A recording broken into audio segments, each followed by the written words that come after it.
Are you Protestant?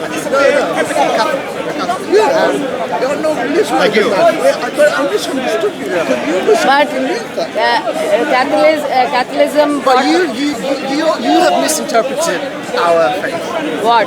Oh yeah, because I've seen you condemning people, non-Christians, shouting at them. Oh, can the lady come here so we can catch it so we don't have the back of her head? And Matt, do you mind? Would you mind standing here we are so you can see?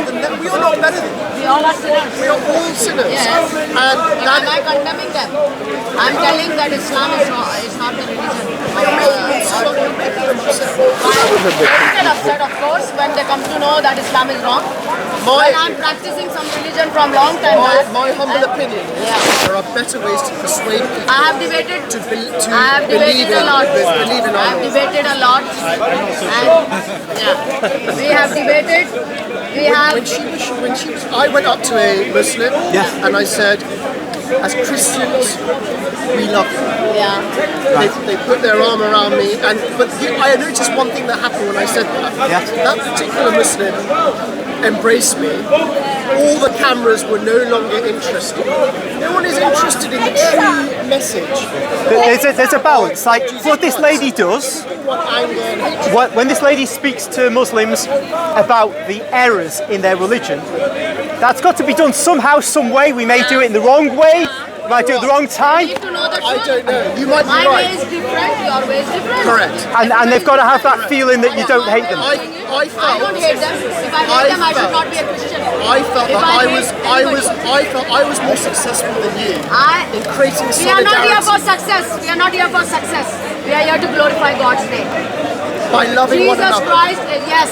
Without loving one another, you cannot glorify God. And when a Muslim embraces me, I feel Do you think I hate have made Muslims? I have I'm made here to get them out of the Islam. further than anyone else. My Well, you've way- got to my way of different- understand we all are different individuals. I Yes. appreciate that. We have different way of doing things. Yes. We- I just wanted to say though. if we can say softly, my way is different. Okay, that's a fair But point. I'm here to expose this.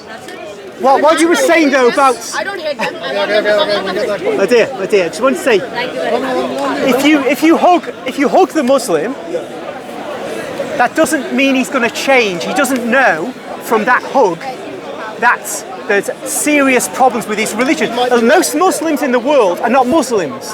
That is, they don't know what their own traditions say about the things their prophet said and did.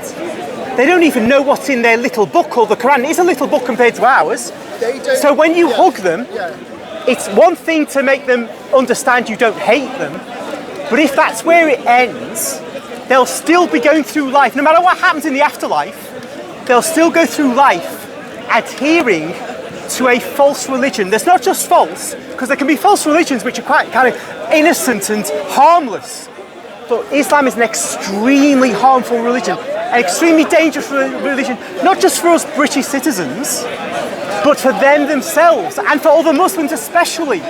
So there's a need to do both, to tell them what their religion actually says and make them understand what is good in what they believe, because, you know, most of them are like folk Muslims. They don't believe in the full-blown stuff that the professionals believe. They believe Muhammad was really nice. They've got loads of nice tales about Muhammad. That's why they get offended when we tell them what their own traditions say. So we've got to understand, not force them to kind of feel defensive, but you've got to tell them. You've got to tell them what the religion really says. Like our religion, the Catechism, anybody can know about Catholicism by buying the Catechism of the Catholic Church. They can get it on the internet. It's dead easy, free. But their religion is hidden.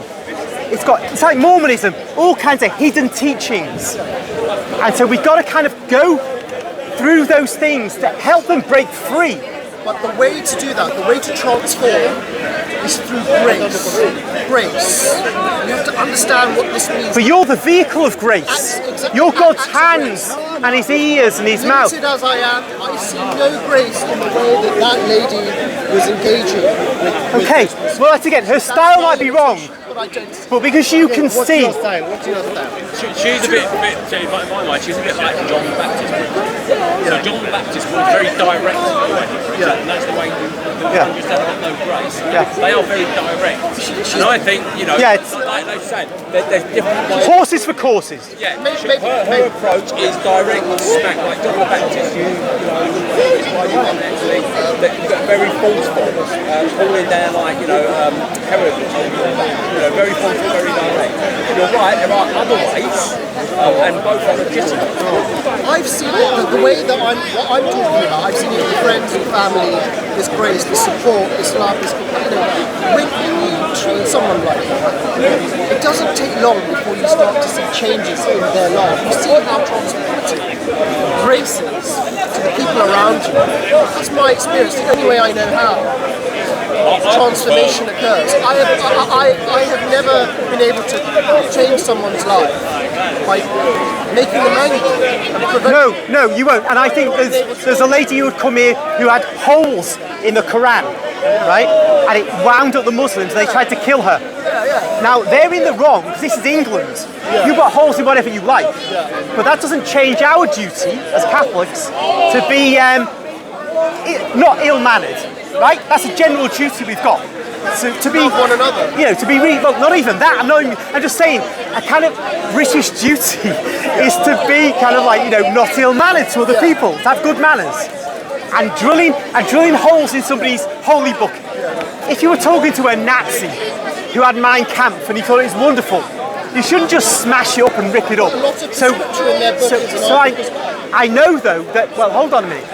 I know though that it's not good to make somebody hostile, even though objectively what they believe is bad.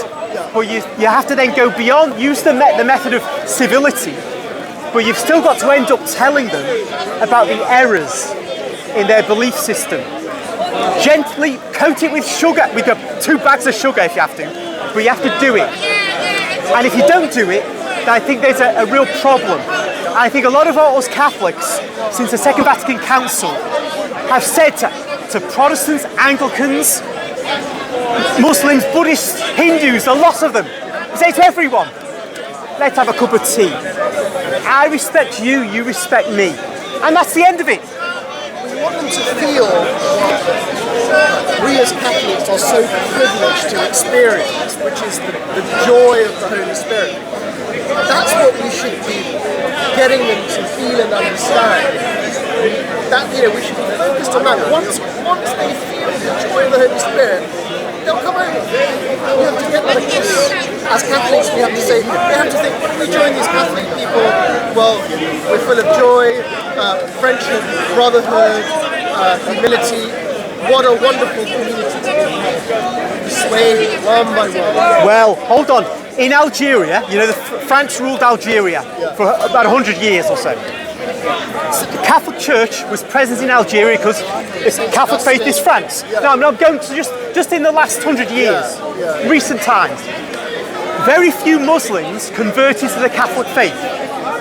The priests did what they did, they ministered to the Catholics there, and the monks went about their business. But the Protestants, her kind of people, that lady's kind of, they went in there, and more North Africans have converted to Protestant Christianity than converted to Catholicism, I think. That's what I gather.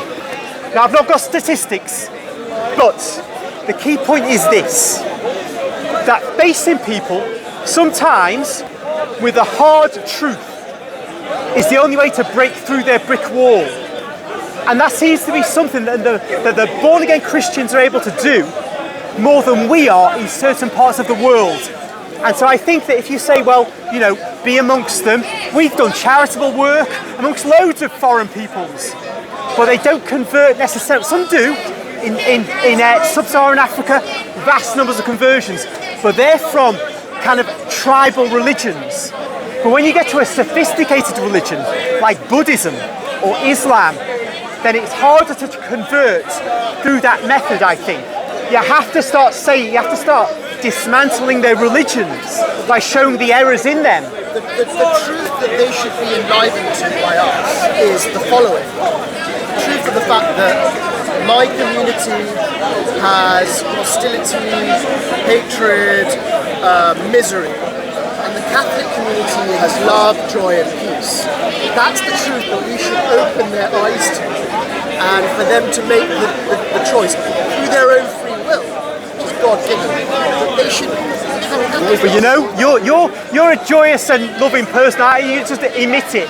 However, I'm telling you what's in here. Yeah, no, that's true. That's all I'm saying. But no, remember, we are Catholics.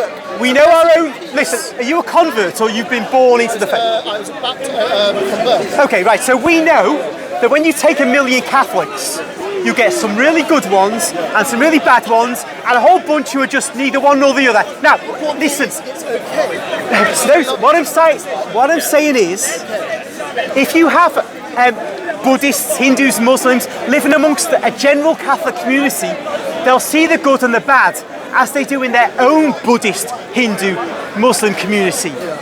So our duty is, yes, to do what you say, but we won't make the progress we must do unless we do what Jesus says. Hold on. Jesus says, go out and convert them, baptizing them. So it's a mission to actually convert, not simply to live amongst them. So that's a passive action. They will see us and they will convert by seeing us. But Jesus says in Matthew 28, go out and convert them. That's an active action. You see? So we can't be like scumbags, drunks, pervy priests and all that and expect to get anywhere. We got to be, like you say, a righteous people and go out. We've got to do both. But if we neglect one, either one, if we neglect one, we'll fail.